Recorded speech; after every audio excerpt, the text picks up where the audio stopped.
Selamat datang kembali di channel Otamega TV. Kali ini kita akan kembali melanjutkan alur cerita kembali dari Dunia Dewa part ke-25. Tidak usah lama-lama, kita langsung aja ke alur ceritanya.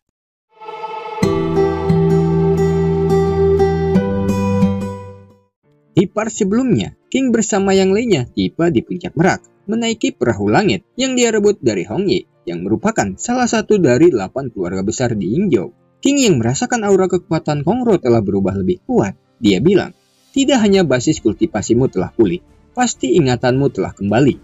Tidak, itu tidak benar. Ingatanku hanya pulih sebagian, jawab Kongro memasang wajah datar. King tidak mempermasalahkan jika ingatan Kongro telah kembali. Yang terpenting, Kongro tidak melupakan janji yang telah dibuat, karena King ingin membalas budi kepada kakek dan Yanyu yang telah menyelamatkannya. Masih dengan wajah datarnya, Kongro menjawab kalau dirinya tidak akan pernah melupakan perjanjian itu. Setelah itu, mereka pun berjalan menuju pusat kota Merak, yang dimana istana suku Merak berada. Di dalam perjalanan, Kongro bertanya kepada King, di mana King menyimpan perahu langit. Aku menyimpan perahu langit ke dalam cincin Lingluo, jawab King sambil menunjukkan cincin Lingluo yang terpasang di jarinya. Lihat itu, Kongro terkejut sekaligus terpukau akan kemampuan cincin Lingluo karena perahu langit sebesar itu bisa masuk ke dalam cincin Lingluo, dan dia juga tertarik dengan cincin Lingluo yang memiliki kualitas yang tinggi. Singkat cerita, mereka tiba di istana suku Merak. Di sana, Kongro berteriak memanggil bawahannya yang bernama Sukin dan Meijin untuk segera menemuinya. Sukin dan Meiji pun segera keluar begitu namanya dipanggil. Awalnya mereka berdua terlihat kesal sebagai tetua dipanggil namanya, karena itu mencerminkan tindakan yang tidak sopan. Mereka berdua pun segera berlutut dan memberi hormat kepada Kongro, begitu menyadari yang dihadapannya adalah pimpinan mereka yang telah menghilang selama 200 tahun.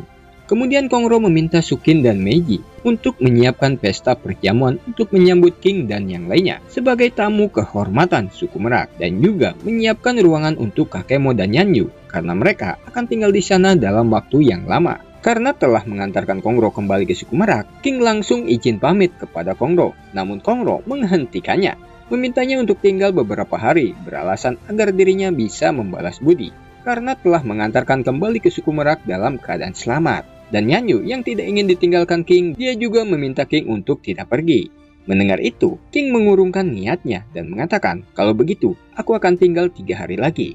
Kemudian mereka pun masuk ke dalam istana suku Merak. Singkatnya, setelah perjamuan itu, King tinggal di dalam salah satu ruangan di dalam istana. Dan kini dia terlihat sedang berkultivasi. Sedangkan Kakemo dan Yanyu mereka tinggal di tempat yang berbeda. Tak lama berselang, Heshi mendatangi ruangan King. Dia meminta izin pergi jalan-jalan karena dirinya merasa bosan terus-terusan di dalam istana, dan King pun langsung mengizinkannya. Belum lama Heshi pergi, dia kembali mendatangi King sembari mengatakan para penjaga tidak mengizinkan dirinya keluar istana. Aku merasa kita menjadi tahanan rumah. Mendengar itu, King mengajak Heshi mendatangi para penjaga itu untuk memastikan kebenaran perkataan Heshi. Ketika sampai di depan gerbang, seperti yang dikatakan Heshi, para penjaga menghentikan King, mengatakan tidak ada satu orang pun yang boleh masuk ataupun keluar istana ketika malam hari. King menimpali perkataan para penjaga, bahkan aku juga tidak boleh keluar istana. Hei, jangan lupa, aku yang telah mengantarkan pemimpin istana kalian kembali dengan selamat.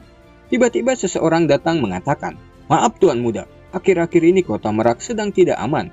Demi keselamatan, lebih baik Tuan Muda tidak keluar selama beberapa hari. Pria ini merupakan tetua ke-7 suku Merak yang bernama Kong Yuan. Dia juga mengatakan jika King tetap ingin keluar, dengan terpaksa dia akan menggunakan kekerasan agar King tetap berada di dalam istana. Paham dengan maksud dari perkataan dan tindakan mereka yang sebenarnya, King pun pergi sambil mengatakan, baiklah, aku akan tinggal di dalam istana dengan tenang. Setelah King pergi, Kong Yuan pergi melapor kepada Meiji kalau King telah kembali ke kamarnya. Mendengar itu, Meiji mengatakan, teruslah bertindak seperti yang telah direncanakan. Keesokan harinya, ketika seorang pelayan mengantarkan makanan, King bertanya kepada pelayan itu, kapan kepala suku kalian akan kembali? Aku ingin bertemu dengannya. Tuan Muda, menurut tetua, kepala sekte sedang ada urusan di luar. Paling cepat juga akan memakan waktu 1 bulan baru bisa kembali, jawab pelayan itu. Apa? 1 bulan? Aku tidak bisa menunggu selama itu. Aku sudah bilang, aku hanya tinggal di sini selama 3 hari. Pelayan itu meminta maaf kepada King karena dia tidak bisa berbuat apa-apa dan kembali mengatakan kalau tetua mereka besok hari akan mengadakan pertandingan Tianjiao dan King akan diperkenalkan kepada talenta-talenta muda suku Merak. Setelah itu pelayan itu pun pergi meninggalkan King. Hesi yang mendengar percakapan King dan pelayan itu menghampirinya dan dia bertanya, apakah kita benar-benar akan menunggunya di sini selama sebulan penuh? King menjawab, kita tidak perlu terburu-buru untuk pergi dari sini. Besok kita akan menghadiri acara itu dan mencari jalan keluarnya. Kemudian King membisikkan rencana yang akan mereka jalankan. Keesokan harinya Kong Yuan mendatangi ruangan King untuk mengajak berangkat ke tempat pertandingan karena pertandingan itu akan segera dimulai. Ayo kita pergi, ajak King kepada Hesi. Karena jarak ke tempat pertandingan Tianjiao cukup jauh, mereka menaiki perahu terbang, sama seperti perahu langit, namun ukuran perahu terbang jauh lebih kecil dari perahu langit. Pertandingan Tianjiao ini merupakan pertandingan antar ras monster untuk memperebutkan salah satu dari 8 monster terkuat. Pertandingan ini juga diikuti 3 ras monster besar, diantaranya ras suku naga, ras suku merak, dan ras suku burung rok besar. Kedatangan King dan Hesi ke tempat pertandingan Tianjiao membuat para monster terkejut, karena itu merupakan pertandingan khusus para monster. Kenapa bisa ras manusia ada di sini? Teriak mereka. Peng Pei juga yang berada di sana. Mendengar kegaduhan itu dia terkejut dan marah melihat ras manusia itu adalah orang yang pernah dia temui dan menyebabkan dia dihina Chen Sansang. Tanpa basa-basi dia terbang dan langsung menyerang King. Hesi terkejut ketakutan melihat itu, akan tetapi King tetap santai saja tanpa ketakutan sedikit pun. Dia tahu pasti ada yang akan menghadang serangan Peng Pei. Tiba-tiba seseorang wanita datang langsung menghancurkan serangan Peng Pei sambil berteriak, "Berhenti!" Peng Pei kaget serangannya dengan mudah dipatahkan. Wanita itu bernama Kong Lian, putri suku Merak. Kong Lian bilang, "Peng Pei, berani-beraninya berbuat onar di sini. Apa kamu ingin mati?" Kedatangan Kong Lian tidak membuat King terkejut, karena ketika akan masuk ke sana, dia merasakan aura seseorang yang sangat kuat. Namun King merasa ada yang janggal dari Kong Lian. King merasa begitu familiar dengan auranya. "Kong Lian, apa maksudmu? Kamu melindungi ras manusia," teriak Peng Pei. "Apa? Ras manusia?" jawab Kong Lian terkejut yang tak mengetahui King adalah ras manusia. Kong Yuan memberitahu kalau King adalah ras manusia yang dibawa pemimpin sekte mereka. Kong Yuan juga membisikkan rencana yang sedang dia jalankan untuk mendapatkan barang yang dimiliki King. Setelah itu, Kong Lian bilang, "Peng Pei, King merupakan tamu kehormatan suku Merak kami. Entah dendam seperti apa di antara kalian, tapi di wilayah suku Merak, kamu tidak boleh melukainya sedikit pun." Peng Pei yang tidak terima dengan perkataan Kong Lian menjawab, "Kamu sudah gila, kamu melindungi ras manusia. Jangan lupa Kong Lian, ini adalah pertarungan Tianjiao para ras monster." Mendengar perkataan Peng Pei, para ras monster marah. Mereka mengatakan, "Mungkinkah setelah pernikahan suku Merak dengan ras manusia, suku Merak akan berada di pihak ras manusia?" Dan mereka juga mengancam, jika tidak memberikan penjelasan, mereka akan menolak ikut pertandingan Tianjiao ini, sehingga membuat Kong Lian terlihat khawatir. Melihat itu, Kong Yuan segera menenangkannya. Dia bilang akan berkomunikasi dengan ketua ras naga dan ketua suku burung rok besar. Anda hanya perlu memberikan penjelasan yang cocok untuk menenangkan para monster. Lalu Kong Yuan pun pergi. Dia pergi ke tempat ketua naga dan ketua burung rok besar. Kong Lian pun mulai berbicara. Semuanya harap tenang. Intinya, dia bilang suku Merak tidak akan pernah menikah dengan ras manusia, dan rumor yang beredar selama ini adalah kebohongan. Selain itu, sejauh yang aku tahu, ras monster manapun memiliki hubungan baik dengan ras manusia. Contohnya, kalian, suku burung rok besar, dengan keluarga Yun dari 8 keluarga besar. Jadi tindakan suku Meraku bukan hal yang tabu, Peng Pei.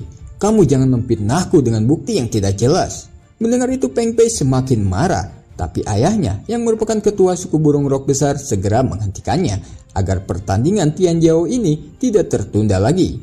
Dengan terpaksa Peng Pei menuruti perkataan ayahnya dan dia pun pergi. Kong Yuan berterima kasih kepada ketua suku burung rok besar dan dia berjanji setelah mendapatkan barang itu dia akan menyerahkan King kepada Peng Pei. Ketua suku burung rok besar yang penasaran bertanya kepada Kong Yuan, sebenarnya apa yang ada di tangan King? Apakah sepadan dengan tindakan semua ini? Kong Yuan yang tidak ingin ketua suku burung rok besar tertarik, dia tidak menjawab, dia hanya bilang sembari tertawa, "Hehehe, itu bukan apa-apa."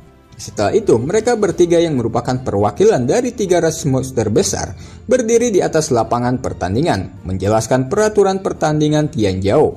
yaitu dengan sistem kompetisi peringkat. Dari 100 peserta berdasarkan reputasi dan tingkatan kultivasi. Dari peringkat terendah bisa menantang peringkat yang lebih tinggi dan merebut posisi yang dikalahkan. Yang dimana posisi pertama ada Long Aotian dari suku Naga. Kedua, Kong Huo dari suku Merak. Ketiga, Peng Pei dari suku burung rok besar. Dan keempat, Kong Lian dari suku Merak. Para peserta sangat bersemangat pertandingan Tianzhou akhirnya dimulai. Kong Yuan menghampiri King mengatakan memberikan izin mereka berdua mengikuti pertandingan sebagai perwakilan dari suku Merak. Akan tetapi, King menolaknya. Ini merupakan pertandingan Tianzhou para ras monster. Aku sebagai ras manusia tidak akan berpartisipasi, ucap King. Namun tanpa persetujuan King, Kong Yuan memutuskan secara sepihak. Dia bilang, aku telah mendaftarkan kalian, mari kita mulai. Dan dia pun pergi sambil tersenyum licik. Baiklah kalau kalian memaksa. Hesi, lawan urutan 50 ke bawah, jangan melawan urutan 50 ke atas, dan jangan memaksakan diri. Menyerahlah jika tidak mampu melawannya, kata King kepada Hesi. Hesi menjawab, aku tahu tuan, aku pergi dulu. Singkatnya, Hesi yang berada di urutan ke-83 berhasil mengalahkan beberapa peserta urutan 50 ke bawah dengan mudah. Selanjutnya seseorang naik ke atas arena menantang Hesi. Dia bernama Peng Li dari suku burung rok besar urutan ke-48. Mengingat perkataan King sebelumnya yang tidak boleh melawan petarung urutan 50 ke atas, Hesi pun mengatakan, aku mengaku kalah. Sambil tersenyum licik Peng Li bilang, menyerah? Yang benar saja. Tidak seperti ras manusia yang takut akan kematian. Kami, ras monster, tidak ada kata menyerah atau takut kematian. Bagaimana Senior Kong Yuan? Itu benar. Dalam pertandingan ini, tidak diperbolehkan menyerah. Pilihannya hanya bertarung atau mati, jawab Kong Yuan. Tidak ingin membuang-buang waktu, Peng Li langsung menyerang Hesi. Serangan yang sangat cepat dan kuat membuat Hesi tidak sempat menahan serangan Peng Li. Hesi pun terkena serangan, dia terhempas terkapar di arena, dan pertandingan dimenangkan Peng Li. Seseorang dari ras monster bernama Bao Zhao naik ke arena. Dia menantang Hesi yang terluka dan baru saja dikalahkan Peng Li. Hesi yang terluka pun dia langsung menolak untuk bertarung. Namun, Kong Yuan lagi-lagi tidak memperbolehkan Hesi menolak, dan dia langsung memulai pertandingan. Bao Zhao melompat ke udara, melesatkan serangan cakaran angin kepada Hesi. Melihat Hesi dalam keadaan bahaya, King bergerak cepat ke hadapan Hesi, langsung menghancurkan serangan Bao Zhao dengan tangan kosong. King meminta Hesi pergi dan pertandingan kali ini akan King ambil alih. Bao Zhao, sekarang akulah yang akan melawanmu, ucapnya. Bao Zhao, apakah kamu menerima tantangan dari King? Tanya Kong Yuan. Bao Zhao menjawab, tentu saja, aku terima. Sambil tersenyum licik dia juga berkata di dalam hatinya, mana mungkin aku tolak. Aku bisa mendapatkan hadiah besar dari Peng Pei setelah membunuh King. Dengan penuh percaya diri bisa mengalahkan King dengan satu serangan, Bao Zhao menyerang King dengan teknik andalannya. Bersamaan dengan itu, King mengeluarkan serangan besar dari telunjuknya, menghancurkan teknik andalan Bao Zhao, dan juga menembus tubuh Bao Zhao. Seketika, Bao Zhao tewas. Kemudian King berteriak, selanjutnya, Peng Li, cepatlah naik, bersiap untuk mati. Peng Li yang ketakutan, tubuhnya bergetar berkeringat dingin. Melihat Bao Zhao yang tingkatan kultivasinya lebih tinggi darinya, mati dalam satu serangan. Dia bilang, Aku bukan lawanmu, aku menyerah, akan kuberikan peringkatku padamu. King tersenyum sembari bilang, kamu ini ngomong apa? Bukankah tadi kamu bilang, ras monster tidak seperti ras manusia. Ras monster tidak ada kata menyerah atau takut kematian. Mendengar itu, para ras monster lain murka, merasa telah dihina oleh ras manusia. Mereka bilang, dasar sialan kau ras manusia, nyari mati kau ya. Peng Li, Bao Zhao kalah cepat karena terlalu meremehkan lawannya. Peng Li, jangan biarkan harga diri ras monster kita hancur gara-gara kamu. Cepat maju, hantam bajingan itu. Mendengar itu, keberanian Peng Li muncul kembali. Peng Li menerjang ke arah King. Namun, King tidak membiarkan kesempatan Peng Li untuk menyerang lebih dulu. King mengeluarkan teknik ribuan tapak Buddha. Ribuan tapak Buddha bertubi-tubi menghantam seluruh tubuh Peng Li. Untuk kedua kalinya, perwakilan dari suku burung rok besar mati dalam satu serangan. Peng Pei, aku tahu, kamu yang menyuruh dua monster tadi menantang Hesi. Jadi, selanjutnya, aku akan terus menantang orang dari suku burung rok besar sampai mereka habis tak tersisa, kata King kepada Peng Pei. Peng Pei menjawab, jangan berpikir kamu bisa membunuh para peserta dari suku burung rok besar. Kalian semua tidak boleh menolak tantangan dari King. Kalau di antara kalian bisa membunuhnya, akan kuberikan hadiah berupa harta karun kelas langit, kata Peng Pei kepada peserta dari suku burung rok besar. Dengan diiming-imingi hadiah, para peserta bersemangat. Namun mereka tidak tahu apa yang akan menghampiri mereka. Yang pasti, hanyalah kematian yang akan menghampiri mereka. Singkatnya, 6 peserta dari suku burung rok besar mati satu persatu di tangan King hanya dengan satu serangan. Para ras monster tidak percaya dengan apa yang mereka lihat. Di tangan King, mereka terbunuh dengan mudah dan terlihat seperti para pemula dihabisi oleh seorang master. Lihat para anggota suku burung rok besar terus-menerus dibunuh di pertandingan ini, Peng Pei tidak tinggal diam. Dia naik ke arena dan mengatakan, "Aku terlalu meremehkanmu. Selanjutnya, aku akan melawanmu. Jangan main serobot gitu dong. Sekarang bukan giliranmu. Ngantri sana," ucap King meledek. Peng Pei sangat marah mengatakan, "Aku tidak sedang bernegosiasi denganmu. Sekarang aku menantangmu." Kong Yuan yang berada di sana meminta King menerima tantangan Peng Pei. Namun pertandingan kali ini bukan pertandingan hidup dan mati. Mendengar itu Peng Pei merasa kesal karena dia berharap bisa membunuh King di pertandingan ini. Tapi setelah ketua burung rok besar membisikkan kesepakatan yang diberikan oleh suku Merak di saat bersamaan, Kong Yuan kembali menambahkan, di pertandingan ini boleh saling melukai asalkan tidak membahayakan nyawa. Mendengar perkataan Kong Yuan, Peng Pei dia tersenyum senang. Walaupun tidak bisa membunuh King, dia punya kesempatan melukai King. Sebelum pertandingan dimulai, King bertanya, seandainya jika salah satu dari mereka tidak bisa bertarung, bagaimana jika ada yang mengganggu pertandingan? Kong Yuan menjawab dirinya tidak akan membiarkan siapapun mengganggu jalannya pertandingan. Namun King tidak percaya begitu saja dengan ucapan Kong Yuan, dan King meminta ketua suku naga menjadi saksi di pertandingan ini.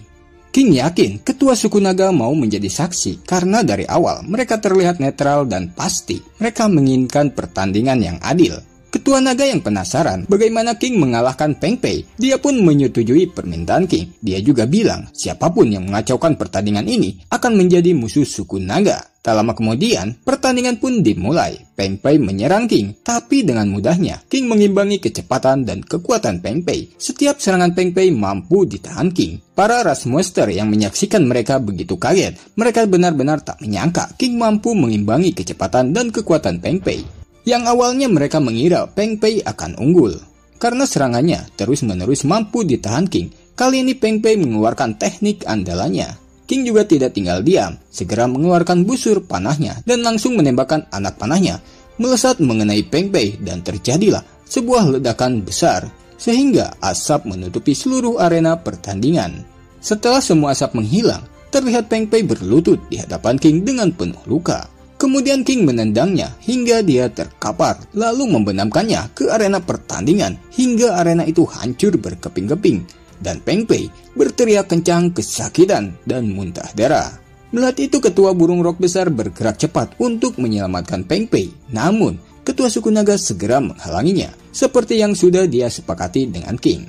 Setelah puas membuat Peng Pei tak berdaya, King menendangnya hingga dia terlempar ke hadapan ketua suku burung rok besar. Kesal dikalahkan dan dipermalukan King, Peng Pei marah besar, meminta ketua suku burung rok besar membunuh King sekarang juga, tidak peduli apapun konsekuensinya. Ketika ketua suku burung rok besar akan bertindak, Kong Yuan segera menghentikannya sambil mengatakan, "Hentikan, ini pertandingan, tolong hormati suku merah kami." Kemudian Kong Yuan mendekatinya dan berbisik, "Ketua suku, jangan lupa dengan kesepakatan kita sebelumnya." "Baiklah, kuharap kalian memberikan kami penjelasan nanti," jawab ketua suku burung rok besar sambil pergi membawa Peng Pei yang terluka. Pertandingan ini pun masih berlanjut. Kali ini Kong Hua menaiki arena pertandingan menantang King. Tapi sebelum bertanding, Kong Hua mengatakan akan membosankan kalau pertandingan hanya kemenangan ataupun kekalahan. Bagaimana kalau kita taruhan? Mendengar itu, King tersenyum dan berkata dalam hati, "Akhirnya, suku Merak menunjukkan wajah mereka yang sebenarnya." Kemudian King menjawab, "Kamu ingin taruhan seperti apa?" Sembari mengeluarkan sesuatu dari balik bajunya, Kong Hua menjawab, "Jika aku menang, perahu langit dan cincin Ling Luo akan menjadi milikku. Jika kau yang menang, kuas merak ini akan menjadi milikmu." Kuas merak itu sendiri merupakan pusaka suci suku Merak tingkat tinggi. Tanpa pikir panjang, King menyetujuinya. Karena jika King bisa mendapatkannya, King mendapatkan keuntungan, yaitu bisa menyempurnakan kekuatan pedang surgawi miliknya. Sebagai bentuk persetujuan taruhan ini, Kong Hua mengajak King melakukan sumpah langit, di mana jika ada yang mengingkarinya, langit akan menghukumnya. Dengan senang hati King mau melakukan sumpah langit, tapi itu merupakan perangkap yang disiapkan suku Merak. Bingo! Akhirnya kamu masuk perangkap kami. Kemudian, dengan liciknya Kong Hua menggunakan kuas merak untuk menyerang King. Namun King dengan mudah menghindarinya dan mengatakan, kuas merak barang yang dipertaruhkan. Bisa-bisanya kamu menggunakan dalam pertandingan ini. Suku Merak benar-benar tidak tahu malu. Kong Hua tertawa. Dia bilang, saat kita membuat janji langit, aku tidak bilang, aku juga tidak boleh menggunakannya selama pertandingan. Ya, sebaiknya kamu menyerah saja. Kemudian Kong Hua kembali menyerang King. Namun lagi-lagi King terus-menerus menghindarinya. Tak ada satupun dari serangan itu mengenai King. King terus-menerus menghindari serangan itu untuk mengulur waktu menunggu Meiji datang. Di sisi lain, terlihat Chen Sangsang melayang di udara. Dia sampai ke sini setelah berhasil kabur dari Meiji ketika dia menerobos ke Istana Merak untuk mencari kuas merak. Melihat kedatangan Chen Sangsang dan juga merasakan aura Meiji menuju tempat ini, King tidak ingin membuang-buang waktu lagi. King langsung menyerang Kong Hua menggunakan teknik andalannya. Melihat serangan besar ke arahnya, Kong Hua menggunakan kekuatan kuas merak untuk menahan serangan King. Namun serangan itu mampu menembus pertahanan dari kuas merak, dan kuas merak pun terlempar ke udara. Kemudian King menginjak tubuh Kong Hua, menjadikannya tumpuan King meloncat ke udara untuk mengambil kuas merak. Namun di saat bersamaan, Kong Yuan menyerang. Kuas merak, pusaka suci suku Merak kami tidak akan memberikannya padamu, teriaknya. King berhasil menghindarinya, tapi sayangnya, kuas merak direbut Chen Sangsang. Akhirnya, kuas merak menjadi milikku. Melihat itu Kong Yuan murka mengatakan, kurang ajar, berani-beraninya mencuri pusaka suci kami. Cepat kembalikan kuas merak kami. Jika tidak, suku Merak akan mengejarmu kemanapun kamu pergi. Chen Sangsang menjawab, kenapa pula aku harus mengembalikannya? Jelas-jelas aku mendapatkannya dengan usahaku sendiri. Oke, untuk part kali ini kita akhiri dulu di sini. Terima kasih atas support kalian walaupun Mimin tidak pernah konsisten dalam meng-up video terbaru. Oke, sampai jumpa di video selanjutnya.